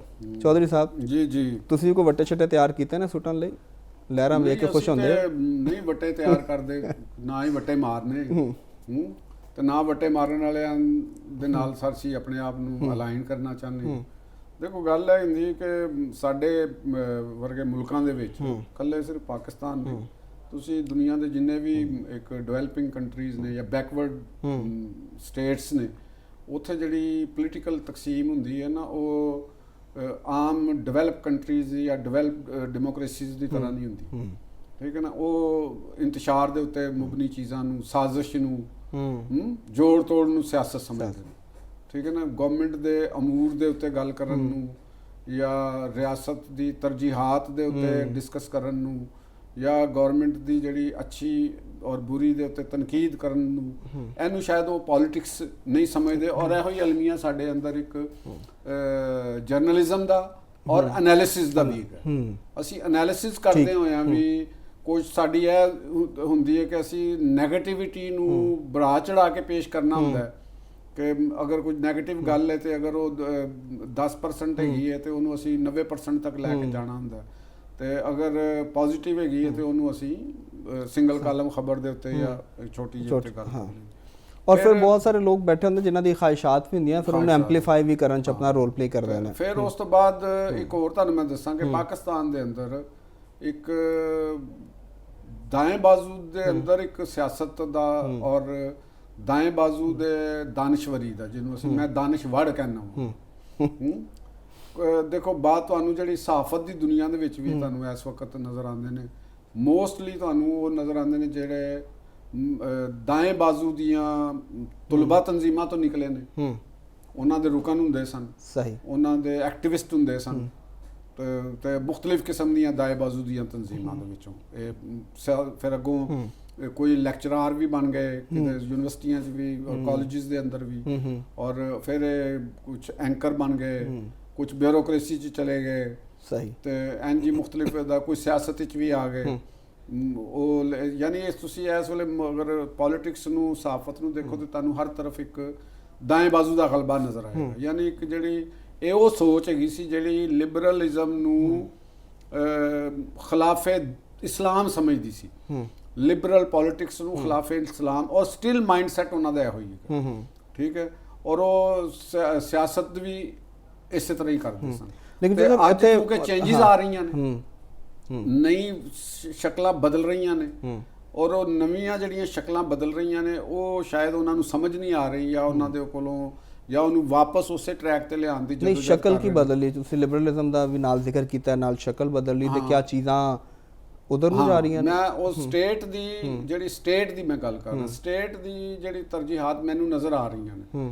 ਸਟੇਟ ਮੇਰਾ ਖਿਆਲ ਹੈਗਾ ਕਿ ਜਿਹੜੀ ਕੋਲਡ ਵਾਰ ਦੀ ਸਟ੍ਰੈਟਜੀਜ਼ ਹੈਗੀਆਂ, ਸਟੇਟ ਦਾ ਕਰੈਕਟਰ ਉਹੀ ਹੈ, ਸਟੇਟ ਦਾ ਕਰੈਕਟਰ ਚੇਂਜ ਨਹੀਂ ਹੈਗਾ, ਠੀਕ, ਤੇ ਲੇਕਿਨ ਉਹਦੀ ਤਰਜੀਹਾਤ ਦੇ ਵਿੱਚ ਤਬਦੀਲੀ ਆ ਗਈ। ਯਾਨੀ ਜਿਹੜੇ ਗਰੁੱਪਸ, ਜਿਹੜਾ ਥਾਟ ਜਾਂ ਜਿਹੜੀ ਲੋਕਾਂ ਜਿਸ ਤਰ੍ਹਾਂ ਦੀ ਉਹਨਾਂ ਨੂੰ ਪੋਲੀਟੀਕਲ ਪਾਰਟੀ ਦੀ ਜ਼ਰੂਰਤ ਸੀ, ਉਹ ਸ਼ਾਇਦ ਹੁਣ ਉਹਨਾਂ ਨੂੰ ਉਸ ਤਰ੍ਹਾਂ ਜ਼ਰੂਰਤ ਫੀਲ ਨਹੀਂ ਹੁੰਦੀ, ਉਹ ਟਰੈਕ ਨੂੰ ਤਬਦੀਲ ਕਰਨਾ ਚਾਹ ਰਹੇ ਨੇ, ਠੀਕ ਹੈ, ਦੁਨੀਆ ਨਾਲ ਚੱਲਣਾ ਚਾਹੁੰਦੇ ਨੇ। ਹੁਣ ਜੀ ਅਸੀਂ ਇਹ ਕਿਉਂਕਿ ਲੰਬੀ ਥਿਊਰੀ, ਹਾਂ ਨਹੀਂ ਉਹੀ ਮੈਂ ਕਰ ਰਿਹਾ ਕਿ ਥਿਊਰੀ ਹੋ ਜਾਏਗੀ, ਅਸੀਂ ਪੋਲਿਟਿਕਸ ਦੀ ਗੱਲ ਕਰ ਰਹੇ ਹਾਂ। ਪੋਲਿਟਿਕਸ ਤੇ ਆ ਜਾਓ, ਕੀ ਹੋਣ ਜਾ ਰਿਹਾ ਹੈ? हुकूमत तब्दील हो रही है, कौमी हुकूमत बन रही है, मामला कौमी हुकूमत तो पहले ही हैगी। देखो इस वेले ते अगर मरकजी फैडरल गवर्नमेंट ਨੂੰ ਦੇਖ ਰਹੇ ਹਾਂ ਤੇ ਉਹਦੇ ਵਿੱਚ ਤੁਹਾਨੂੰ ਪੀਪਲਸ ਪਾਰਟੀ ਵੀ ਦੇ ਵੀ ਬੰਦੇ ਜਿੰਨੇ ਵੀ ਕਨਸਟੀਟਿਊਸ਼ਨਲ ਉਹਦੇ ਨੇ ਸਾਰੇ ਪੀਪਲਸ ਪਾਰਟੀ ਕੋਲ ਨੇ, ਠੀਕ ਹੈ ਨਾ। ਔਰ ਉਸ ਤੋਂ ਬਾਅਦ ਫਿਰ ਐਮਕੇਐਮ ਦੇ ਵੀ ਮਿਨਿਸਟਰ ਨੇ ਵਿੱਚ, ਤੇ ਬਾਪ ਜਿਹੜੀ ਪਾਰਟੀ ਉਹ ਬਲੋਚਿਸਤਾਨ ਦੇ ਵਿੱਚ ਇਕਤਦਾਰ ਦੀ ਸ਼ਰੀਕ ਹੈਗੀ, ਉੱਥੇ ਪੀਪਲਸ ਪਾਰਟੀ ਦਾ ਵਜ਼ੀਰ ਆਲਾ ਸਰਫਰਾਜ਼ ਮੁਫਤੀ ਸਾਹਿਬ ਨੇ, ਉਹ ਨੇ। ਸਿੰਧ 'ਚ ਵੀ ਪੀਪਲਸ ਪਾਰਟੀ ਦੀ ਗਵਰਨਮੈਂਟ ਹੈ, ਪੰਜਾਬ 'ਚ ਮੁਸਲਿਮ ਲੀਗ ਨੂੰ ਦੀ, ਕੇਪੀ ਦੇ ਅੰਦਰ ਪੀਟੀਆਈ ਦੀ, ਠੀਕ ਹੈ। ਇਹ ਸਿਰਫ ਉੱਥੇ ਹੀ ਤਾਂ ਨਹੀਂ ਨਾ ਹੈਗੀ, ਫੈਡਰਲ ਗਵਰਨਮੈਂਟ 'ਚ ਨੁਮਾਇੰਦਗੀ ਨਹੀਂ ਨਾ ਹੈਗੀ, ਪਾਰਲੀਮੈਂਟ ਦੇ ਵਿੱਚ ਤੇ ਉਹ ਭਰਪੂਰ ਨੁਮਾਇੰਦਗੀ ਉਹਨਾਂ ਦੀ, ਬਿਲਕੁਲ ਆਪੋਜੀਸ਼ਨ ਲੀਡਰ, ਸੈਨੇਟ 'ਚ ਵੀ ਉਹਨਾਂ ਦਾ ਆਪੋਜੀਸ਼ਨ ਲੀਡਰ ਹੈ, ਤੇ ਲਿਹਾਜ਼ਾ ਔਰ ਬਲਕਿ ਇਹਦੇ 'ਚ ਇਹ ਵੀ ਸ਼ਾਮਿਲ ਕਰ ਲਿਆ ਜਾਏ ਕਿ ਜਿਹੜੇ ਆਪੋਜੀਸ਼ਨ ਲੀਡਰ ਨੇ, ਜਿਹੜੇ ਦੋ ਜਮਾਤਾਂ ਬਹੁਤ ਛੋਟੀਆਂ ਜਮਾਤਾਂ ਨੇ, ਉਹਨਾਂ ਦੇ ਵੀ ਮਤਲਬ ਪੀਕੇ ਮੈਪ ਔਰ ਐਮਡਬਲਯੂਐਮ ਉਹਨਾਂ ਦੇ ਵੀ ਨੁਮਾਇੰਦਗੀ ਮੌਜੂਦ ਹੈ, ਨੁਮਾਇੰਦਗੀ ਤੇ ਮੌਜੂਦ ਹੈ, ਨਹੀਂ ਤੇ ਸਾਰੇ ਫਿਰ ਸ਼ਾਮਿਲ ਹੋ ਗਏ। ਇਵਨ ਆਈਪੀਪੀ ਜਿਹੜੀ ਹੈ ਉਹ ਵੀ ਬਿਜਲੀ ਵਾਲੀ ਜਿਹੜੀ ਆਈਪੀਪੀ ਨਹੀਂ ਹੈ, ਜਿਹੜੀ ਸਿਆਸੀ ਆਈਪੀਪੀ ਹੈ, ਇਸਤੇਕਾਮ ਪਾਕਿਸਤਾਨ ਪਾਰਟੀ, ਜਿਨ੍ਹਾਂ ਨੇ ਗਿਲਗਤ ਵਿੱਚ ਬੜਾ ਇੱਕ ਦੇਖੋ ਨਾ ਅਨੋਖਾ ਕੰਮ ਵੀ ਕਰ ਦਿੱਤਾ ਕਿ ਇਲੈਕਸ਼ਨ ਦੇ ਵਿੱਚ ਕੋਈ ਸੀਟ ਨਹੀਂ ਤੇ ਪਾਰਲੀਮੈਂਟ ਦੇ ਵਿੱਚ ਉੱਥੋਂ ਦੀ ਅਸੈਂਬਲੀ 'ਚ ਆ ਗਏ ਨੇ 4 ਸੀਟਾਂ। ਇਹ ਵੀ ਪਾਕਿਸਤਾਨ ਦੇ ਵਿੱਚ ਹੋਇਆ, ਆਈਨੀ ਤਰੀਕੇ ਨਾਲ ਹੋਇਆ, ਕਨਸਟੀਟਿਊਸ਼ਨਲ ਹੋਇਆ। ਤੇ ਗੱਲ ਦਾ ਮਕਸਦ ਹੈਗਾ ਕਿ ਕੌਮੀ ਹਕੂਮਤ ਹੋਰ ਕਿਹੜੀ ਬਣਾਉਣੀ ਹੈ। ਇੱਥੇ ਪਾਕਿਸਤਾਨ 'ਚ ਕੁਝ ਜਿਹੜੇ ਬੇਰੁਜ਼ਗਾਰ ਸਿਆਸਤਦਾਨ ਨੇ ਨਾ, ਉਹ ਬੇਰੁਜ਼ਗਾਰ ਨੇ, ਉਹਨਾਂ ਨੂੰ ਇਸ ਵੇਲੇ ਕਿਤੇ ਲਿਫਟ ਨਹੀਂ ਹੋ ਰਹੀ। ਇੰਜ ਹੀ ਬੇਰੁਜ਼ਗਾਰ ਐਂਕਰ ਔਰ ਸਹਾਫੀ ਵੀ ਨੇ, ਕੁਝ ਕਾਲਮ ਨਗਾਰ ਵੀ ਨੇ।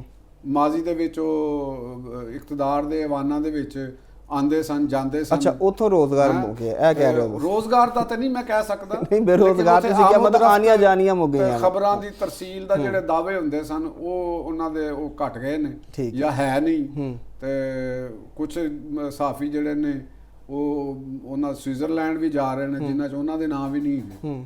ਤੁਹਾਨੂੰ ਦੇਖੋ ਇਹ ਬੜੀ ਵੱਡੀ ਗੱਲ ਹੁੰਦੀ ਜੇ ਸਾਡੇ ਇਹ ਜਿਹੜੀ ਕੈਟਾਗਰੀ ਹੈ ਨਾ ਮੁਲਕ ਦੇ ਅੰਦਰ, ਉਹ ਇਹਨਾਂ ਨੂੰ ਵੀ ਬੜਾ ਸਮਝਦੀ। ਜੇ ਮੈਂ ਫਲਾਣ ਦੇ ਨਾਲ ਗਿਆ ਸੀ, ਉਹ ਸਹਾਫਤ ਤੋਂ ਜ਼ਿਆਦਾ ਸਟੇਟਸ ਦਾ ਕਾਇਲ ਹੋ ਗਏ ਨੇ, ਪੋਲਿਟਿਕਸ ਨਹੀਂ, ਕਲਾਸ ਔਰ ਸਟੇਟਸ ਦੇ ਵਿੱਚ ਉਹ ਸ਼ਾਮਲ ਸਮਝਦੇ ਨੇ ਆਪਣੇ ਆਪ ਨੂੰ, ਹੁਕਮਰਾਨ ਤਬਕੇ ਦਾ ਨੁਮਾਇੰਦਾ ਸਮਝਦੇ ਨੇ। ਯਾਨੀ ਤੁਸੀਂ ਇਸ ਕਿਸਮ ਦੀ ਗੱਲ ਕਰ ਰਹੇ ਹੋ ਜਿਸ ਤਰ੍ਹਾਂ ਦਾ ਬਿਆਨ ਰਾਣਾ ਸਨਾਉਲਾ ਜਿਹੜੇ ਉਹਨਾਂ ਨੇ ਦਿੱਤਾ ਫੈਸਲ ਵਾਡਾ ਦੇ ਬਾਰੇ ਚ, ਦੇਖੋ ਜੀ ਕਿ ਉਹਨਾਂ ਨੂੰ ਵੀ ਉਹ ਚੀਜ਼ਾਂ ਨਹੀਂ ਮਿਲੀਆਂ। ਤੇ ਚੋ ਸਭ ਇੱਕ ਹੋਰ ਵੀ ਇਹਨਾਂ ਦੇ ਵਿੱਚ ਸ਼ਾਮਲ ਕਰ ਲਓ, ਮੁਹੰਮਦ ਅਲੀ ਦੁਰਾਨੀ ਸਾਹਿਬ ਜਿਹੜੇ ਨੇ ਉਹ ਵੀ ਹਰ ਥੋੜੇ ਦਿਨਾਂ ਬਾਅਦ ਮੁਤਾਰਿਕ ਹੋ ਜਾਂਦੇ ਨੇ। ਜਦੋਂ ਇੱਕ ਬਾਰੇ ਤੇ ਮੈਂ ਕਹਾਂਗਾ ਕਿ ਉਹ ਦੁਰਾਨੀ ਸਾਹਿਬ ਜਿਹੜੇ ਨੇ ਨਾ, ਉਹ ਹੁਣ ਜਿਹੜਾ ਨੇ ਨਾ ਪੁਰਾਣੇ ਜ਼ਮਾਨੇ ਦਾ, ਜਿਹੜਾ ਤੁਹਾਨੂੰ ਯਾਦ ਹੋਏਗਾ ਨਾ, ਇੱਕ ਪਿੱਤਲ ਦਾ ਸਿੱਕਾ ਹੁੰਦਾ ਸੀ ਪੰਜੂ।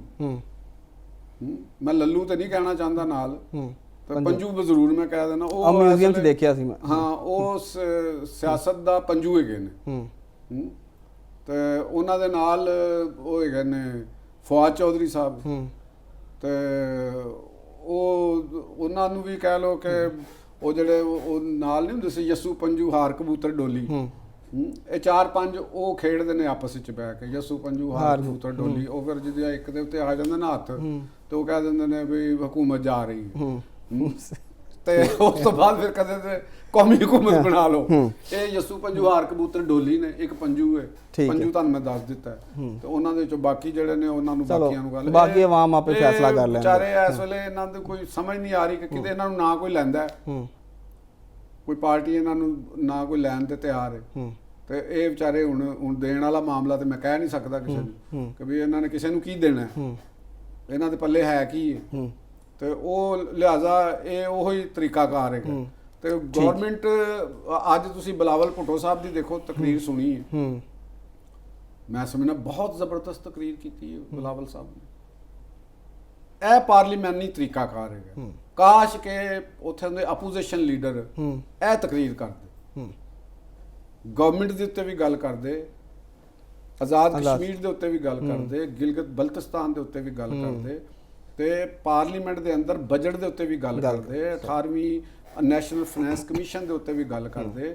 ਉਹਨਾਂ ਨੇ ਹਰ ਚੀਜ਼ ਦੇ ਉੱਤੇ ਗੱਲ ਕੀਤੀ। ਔਰ ਉਹਨਾਂ ਨੇ ਸਟੇਟ ਦੇ ਤਫਜ਼, ਸਟੇਟ ਆਫ ਪਾਕਿਸਤਾਨ ਦੇ ਹਵਾਲੇ ਨਾਲ ਉਹਨਾਂ ਨੇ ਵਾਜ਼ਿਹ ਤੌਰ ਤੇ ਆਜ਼ਾਦ ਕਸ਼ਮੀਰ ਦੇ ਵਿੱਚ ਵੀ ਜਿਹੜੀ ਉੱਥੇ ਨਾਮ ਨਿਹਾਦ ਕਲਦਮ ਬੈਠੀ ਹੈ, ਚੰਦ ਬੰਦਿਆਂ ਦਾ ਟੋਲਾ ਜਿਹੜਾ ਹੈ, ਇਹਨਾਂ ਦੇ ਉੱਤੇ ਵੀ ਉਹਨਾਂ ਨੇ ਕਿਹਾ ਕਿ ਤੁਸੀਂ ਆਪਣੇ ਜਿਹੜਾ ਜੁੱਲੀ ਚੁੱਕਦੇ ਇਹਨਾਂ ਨੂੰ ਬੋਰੀਆ ਬਿਸਤਰ ਚੁੱਕ ਲਵੋ। ਠੀਕ, ਅਗਰ ਤੁਸੀਂ ਗੈਰਾਨੀ ਕੰਮ ਕਰੋਗੇ ਤੇ ਤੁਹਾਡੇ ਤੇ ਰਿਆਸਤ ਨੇ ਤੇ ਫਿਰ ਐਕਸ਼ਨ ਕਰਨਾ ਹੀ ਕਰਨਾ। ਠੀਕ ਹੈ ਨਾ, ਜੇ ਤੁਸੀਂ ਤਿੰਬੜ ਦਾ ਡੰਡਾ ਚੁੱਕੋਗੇ ਤੇ ਫਿਰ ਤੁਹਾਡੇ ਨਾਲ ਕੀ ਹੋਏਗਾ। ਇਹ ਜਿਹੜੇ ਉੱਥੇ ਦੇ ਇਹ ਜਿਹੜੇ ਚੰਦ ਬੰਦੇ ਆਪਣੇ ਜਿਨ੍ਹਾਂ ਨੇ ਸੁਰਨੇਮ ਆਪਣੇ, ਕਿਸੇ ਨੇ ਸਰਦਾਰ ਲਾਇਆ ਹੈ ਤੇ ਕਿਸੇ ਨੇ ਮੀਰ ਲਾਇਆ ਹੈ, ਇਹਨਾਂ ਦੀ ਤੁਸੀਂ ਇੱਕ ਆਜ਼ਾਦ ਕਸ਼ਮੀਰ ਦੇ ਵਿੱਚ ਆਬਾਦੀ ਦੇਖੋ ਕਿੰਨੀ ਹੈਗੀ ਤੇ ਕਿੰਨੇ ਨੂੰ ਰਿਪਰੈਜ਼ੈਂਟ ਕਰਦੇ ਨੇ। ਚਲੋ ਖੈਰ ਉਹ ਬਹਰਹਾਲ ਥੋੜੇ ਜਿਹੇ ਨਿੱਕੇ ਜਿਹੇ ਤੇ ਹੈ ਨੇ, ਉਹ ਤਾਂ ਠੀਕ ਹੈ। ਲਿਹਾਜ਼ਾ ਇਹ ਨਹੀਂ ਤਰੀਕਾਕਾਰ ਉਹਨਾਂ ਨੂੰ। ਬਸ ਕੁਇਕਲੀ ਉਹਦੇ ਤੇ ਵੀ ਗੱਲ ਕਰਨੀ ਹੈ ਕਿ ਤਬਦੀਲੀ ਦੀ ਤੁਸੀਂ ਕਹਿ ਰਹੇ ਸੀ ਕਿ ਤਬਦੀਲੀ ਕਾਦੀ ਆਣੀ, ਤਬਦੀਲੀ ਆਈ ਨਹੀਂ, ਤਬਦੀਲੀ ਤਾਂ ਆ ਚੁੱਕੀ ਹੈ, ਕभी ਕੀ ਆ ਚੁੱਕੀ ਹੈ। ਉਹ ਹੁਣ ਤੇ ਅਗਲੇ ਇਲੈਕਸ਼ਨ ਦੀ ਤਿਆਰੀ ਕਰੋ। ਜਿਹੜਾ ਉਹਨਾਂ ਨੇ ਉਹ ਤੁਹਾਨੂੰ ਪਤਾ ਜੋ ਉਹ ਬੈਂਚ ਜਿਹੜਾ ਇਸਲਾਮਾਬਾਦ ਹਾਈ ਕੋਰਟ ਦਾ ਉਹ ਟੁੱਟ ਗਿਆ, ਜਿਹਦੇ ਚੋਂ ਸੇਲ ਅਫਰੀਦੀ ਸਾਹਿਬ ਜਿਹੜੇ ਤੇ ਵਜ਼ੀਰ ਖਜ਼ਾਨਾ KP ਦੇ ਜਿਹੜੇ ਉਹਨਾਂ ਨੇ ਦਰਖਾਸਤ ਦਿੱਤੀ ਸੀ ਕਿ ਬਾਨੀ ਨਾਲ ਮੁਲਾਕਾਤ ਕਰਾਈ ਜਾਏ, ਅਸੀਂ ਬਜਟ ਤੇ ਮੁਸ਼ਾਵਰਤ ਕਰਨੀ। ਦੇਖੋ ਜੀ, ਮੁਲਾਕਾਤ ਇੱਕ ਆਈਨੀ ਔਰ ਕਾਨੂੰਨੀ ਤਰੀਕਾਕਾਰ ਹੈਗਾ। ਉਹ ਠੀਕ ਹੈ, PTI ਦਾ ਹੱਕ ਹੈ, PTI ਦੇ ਵਕਲਾ ਦਾ ਹੱਕ ਹੈ, ਉਹ ਆਪਣਾ ਕਾਨੂੰਨੀ ਤਰੀਕੇ ਦੇ ਨਾਲ ਉਹਦੇ ਵਾਸਤੇ ਕੋਸ਼ਿਸ਼ ਕਰਦੇ ਰਹਿਣ। ਤੇ ਲੇਕਿਨ ਜਿਹੜਾ ਬਜਟ ਇਹ ਅੱਛੀ ਗੱਲ ਹੈ। ਮੈਂ ਸਮਝਣਾ ਕਿ ਜਿਹੜਾ ਉਹਨਾਂ ਨੇ ਕਿਹਾ ਕਿ ਜੀ ਬਜਟ ਪੇਸ਼ ਕਰਾਂਗੇ, ਇਹ ਬਹੁਤ ਇੱਕ ਦਰੁਸਤ ਫੈਸਲਾ ਕੀਤਾ ਹੈ। ਔਰ ਇਹ ਨਾ ਕਰਦੇ ਇਹਦੇ ਨੁਕਸਾਨਾਤ ਕਿਸੇ ਹੋਰ ਨੂੰ ਨਹੀਂ ਹੋਣੇ ਸਨ, ਫੈਡਰੇਸ਼ਨ ਨੂੰ ਨਹੀਂ ਸੀ ਹੋਣੇ, ਪੰਜਾਬ ਨੂੰ ਨਹੀਂ ਸੀ ਹੋਣੇ, KP ਨੂੰ ਔਰ KP ਦੇ ਆਵਾਮ ਜਿਹੜੇ ਨੇ ਉਹਨਾਂ ਨੂੰ ਵੀ ਹੋ ਜਾਣੇ ਸਨ, ਸਾਰਿਆਂ ਨੂੰ ਸਮਝ ਆ ਗਈ। ਫਿਰ ਇਹਨਾਂ ਨੇ ਜਿਵੇਂ ਰਜੀਮ ਨਹੀਂ ਬਚਾਈ, ਮੈਂ ਤੁਹਾਨੂੰ ਕਹਿ ਰਿਹਾ, ਇਹਨਾਂ ਨੇ ਵੀ ਰਜੀਮ ਆਪਣੀ ਰਜੀਮ ਬਚਾ ਲਈ। ਠੀਕ ਹੋ ਗਿਆ। ਇਹ ਸਭ ਐਂਡ ਤੇ ਕੋਈ ਮੈਸੇਜ ਸਾਡੇ ਨਾਜ਼ਰੀਨ ਨੂੰ ਦਿਓ। ਅੱਛਾ ਜੀ, ਇਹਦੇ 'ਚ ਤੁਹਾਨੂੰ ਇੱਕ ਮੈਸੇਜ ਮੈਂ ਇਹ ਦੇਣਾ ਚਾਹਾਂਗਾ ਕਿ ਤਜ਼ਾਬਗਰਦੀ ਦੇ ਵਾਕਿਆਤ ਤੁਹਾਡੇ ਸਾਹਮਣੇ ਅਕਸਰ ਹੁੰਦੇ ਨੇ। ਕੋਇਟਾ ਦੇ ਅੰਦਰ ਵੀ ਇੱਕ ਡਾਕਟਰ, ਯੰਗ ਡਾਕਟਰ ਦੇ ਚਿਹਰੇ ਦੇ ਉੱਤੇ ਤਜ਼ਾਬ ਸੁੱਟਿਆ ਗਿਆ। ਤੇ ਔਰ ਉਸ ਤੋਂ ਬਾਅਦ ਪੰਜਾਬ ਦੇ ਵਿੱਚ ਚਾਵਤਨੀ ਦੇ ਵਿੱਚ ਵੀ ਖਬਰ ਆਈ ਕਿ ਉੱਥੇ ਵੀ ਕਿਸੇ ਬੰਦੇ ਤੇ ਤਜ਼ਾਬ ਸੁੱਟਿਆ ਗਿਆ।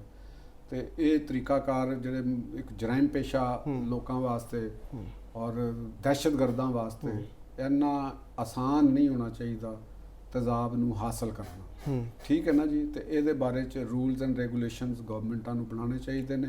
ਔਰ ਦੂਸਰੇ ਨੰਬਰ ਦੇ ਉੱਤੇ ਜਿਹੜੇ ਮੁਲਕ ਦੇ ਤਾਜਰ ਜਿਹੜੇ ਤੇਜ਼ਾਬ ਦਾ ਕਾਰੋਬਾਰ ਕਰ ਰਹੇ ਨੇ, ਉਹ ਪਲੀਜ਼ ਤੁਸੀਂ ਵੇਖਿਆ ਕਰੋ ਕਿ ਤੁਹਾਡੇ ਕੋਲ ਜਿਹੜਾ ਬੰਦਾ ਤੇਜ਼ਾਬ ਲੈਣ ਵਾਸਤੇ ਆਇਆ ਹੈ, ਕਿਆ ਤੁਸੀਂ ਉਹਨੂੰ ਜਾਣਦੇ ਹੋ? ਉਹ ਤੁਹਾਡੇ ਮਹੱਲੇ ਦਾ ਹੈ, ਉਹਦੀ ਕੋਈ ਥੋੜੀ ਬਹੁਤ ਕੁਝ ਜਾਣ ਪਹਿਚਾਨ ਉਹ ਕਰ ਲਿਆ ਕਰੋ। ਕਿਉਂਕਿ ਤੇਜ਼ਾਬ ਵੀ ਸਮਝ ਲਓ ਇੰਝ ਹੀ ਹੈ ਜਿਵੇਂ ਤੁਸੀਂ ਕਿਸੇ ਨੂੰ ਗਨ ਦੇਤੀ ਜਾਂ ਗੋਲੀਆਂ ਦੇਤੀਆਂ ਜਾਂ ਬਾਰੂਦ ਦੇਤਾ। ਤੇ ਆਵਾਮ ਦੇ ਉੱਤੇ ਵੀ ਆਂਦਾ ਹੈ ਕਿ ਉਹ ਅਗਰ ਕੋਈ ਕੋਲ ਬੈਠਾ ਬੰਦਾ ਹੈ ਜਾਂ ਦੁਕਾਨ ਤੇ ਖੜਾ ਹੈ ਜਿਸ ਤੋਂ ਤੇਜ਼ਾਬ ਲੈ ਰਿਹਾ, ਤੇ ਉਹਨੂੰ ਵੀ ਇਹਦੇ ਤੇ ਨਜ਼ਰ ਰੱਖਣੀ ਚਾਹੀਦੀ ਹੈ ਕਿ ਇਹ ਫਲਾਂ ਬੰਦਾ ਤੇਜ਼ਾਬ ਲੈ ਕੇ ਗਿਆ, ਇਹਦੀ ਨੀਅਤ ਕਿਸ ਤਰ੍ਹਾਂ ਦੀ ਹੈ, ਜਾਂ ਉਹਨੂੰ ਜਾਣਦਾ ਹੈ ਕਿ ਨਹੀਂ ਜਾਣਦਾ।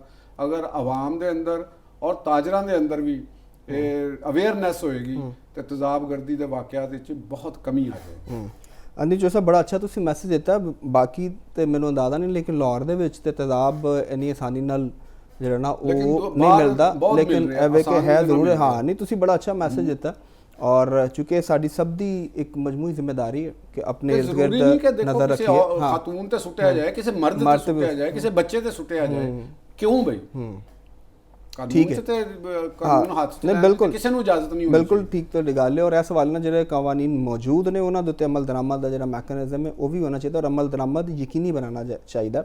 ਤੇ ਨਾਜ਼ਰੀਨ, ਪ੍ਰੋਗਰਾਮ ਦਾ ਵਕਤ ਹੋ ਗਿਆ ਖਤਮ। ਤੁਸੀਂ ਚੋਰ ਸਾਹਿਬ ਦੀਆਂ ਗੂੜੀਆਂ ਗੱਲਾਂ ਸੁਣੀਆਂ ਨੇ, ਤੇ ਸਾਨੂੰ ਤੇ ਸਾਡੀ ਪੂਰੀ ਟੀਮ ਨੂੰ ਦਿਓ ਇਜਾਜ਼ਤ। ਕੱਲ ਹਾਜ਼ਰ ਹੋਵਾਂਗੇ ਐਸੇ ਵੇਲੇ ਤੇ ਕਰਾਂਗੇ ਗੂੜੀ ਗੱਲ ਲਤੀਫ ਚੌਧਰੀ ਦੇ ਨਾਲ।